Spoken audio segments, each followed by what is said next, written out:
Salut, c'est Jonathan. L'important n'est pas de prier plus, mais c'est de prier vrai. La vérité, c'est que pour beaucoup, les gens très spirituels sont des gens qui prient très très très très longtemps. Et je crois que, évidemment, il y a des gens très spirituels qui prient très longtemps.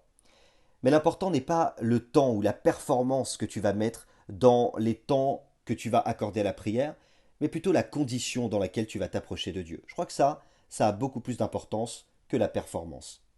On a pour beaucoup l'impression que c'est à force de prière et de prière que les choses vont radicalement changer. Alors évidemment, j'affirme et j'affirmerai toujours que la prière est le moyen par excellence pour que les choses changent.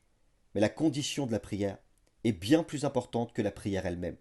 L'important n'est donc pas de prier plus, même si je t'encouragerai toujours à prier plus, mais de prier vrai. La Bible dit dans Jean chapitre 4 verset 24 que Dieu est esprit et qu'il faut que ceux qui l'adorent ou qui le prient l'adorent en esprit ou par l'esprit et en vérité. La condition est donc supérieure à la performance. Ce que je veux dire par là, c'est que l'état dans lequel tu vas prier est toujours plus important que le temps que tu vas passer à prier. La vérité aussi, c'est que Dieu ne veut pas sentir des lèvres, il veut sentir des cœurs qui battent. Et même si la bouche parle de l'abondance du cœur, évidemment, ça va passer par la proclamation, par la déclaration, par l'affirmation. Mais il ne faut pas oublier que la condition dans laquelle tu t'approches de Dieu est plus importante que le temps que tu vas passer à prier. Prier plus? Non. Prier vrai d'abord. Alors prier vrai, c'est quoi? C'est être honnête, parler avec vérité, de manière spontanée, sans rien cacher, être transparent.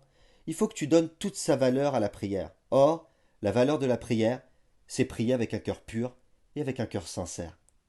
Moi, personnellement, je ne suis pas un grand prieur. Il m'arrive, évidemment, comme on en a déjà parlé, d'intensifier mes temps de prière. Mais au quotidien, j'ai appris à développer une relation avec Dieu, plutôt très transparente et très vraie.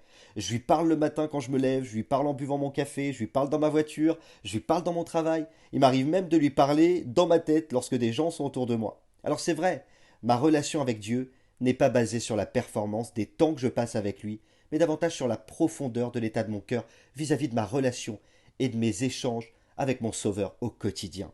Pour moi et pour la parole de Dieu, c'est ça qui est important. Évidemment, j'ai pas dit que je passais pas de temps à prier, c'est pas ce que je veux dire. Mais ce que je veux dire, c'est qu'une relation n'est pas quelque chose de formaté ni de religieux. C'est quelque chose de léger, c'est un échange, une communication, une communion. Alors c'est vrai, l'un n'empêche pas l'autre. Tu peux prier beaucoup et prier vrai. Il faut des hommes et des femmes de prière. Il nous faut aussi intensifier des temps de prière. Mais la vérité, c'est que le plus important n'est pas le temps que tu passes dans la prière, mais plutôt l'état de cœur avec lequel tu viens te présenter et échanger avec Dieu. L'important n'est donc pas de prier plus, mais de prier vrai. N'oublie pas, Dieu a mis son potentiel en toi.